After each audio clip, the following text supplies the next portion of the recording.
Hi విని ఈరోజు మంచి వార్త నేను పేపర్లో చదివాను. ఈ వార్త మీరు వింటే మీరు కూడా చాలా ఇష్టపడతారు. ఏంటంటే ఇందోర్లో అన్ని మతాలకు చెందిన లౌడ్ స్పీకర్స్ తీసేశారు అని. ఎక్సలెంట్ వార్త కదండి. ఈ వార్త కోసం చాలామంది వెయిట్ చేస్తున్నారు ఇలాంటి సిచ్యువేషన్ కోసం. దీంట్లో ఏంటి కింద ఏంటంటే సుప్రీంకోర్టు ఆదేశాలు ఉన్నాయని కూడా రాశారు ఈ వార్తలో. ఎక్సలెంట్ అండి. ఎందుకంటే దేవుడికి పబ్లిసిటీ అవసరం లేదు.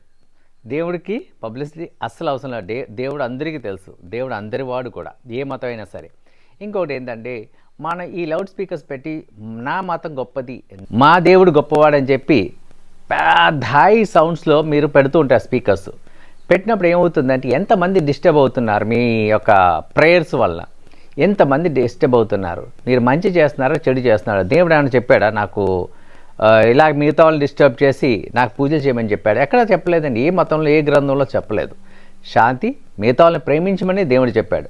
అలాంటి స్థానంలో మనం ఇంత పెద్ద హై సౌండ్స్ పెట్టినప్పుడు ఏమవుతుందంటే ఎంతమంది డిస్టర్బ్ అవుతున్నారు అన్నది మనం మర్చిపోతున్నాం.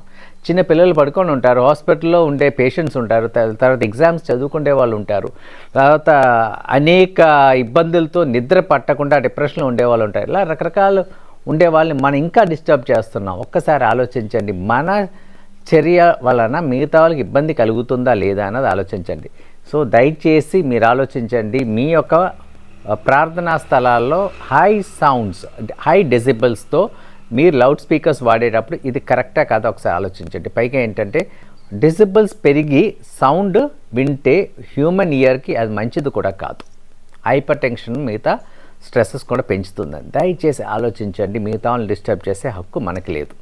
ఇలాంటి చట్టం భారతదేశం అన్ని ప్రాంతాల్లో రావాలని కోరుకున్నాను. ఇందులో ఒకటే కాదు, అన్ని చోట్ల ఇదే రావాలని నేను కోరుకుంటున్నాను. మీరేమంటారు? మీ కామెంట్స్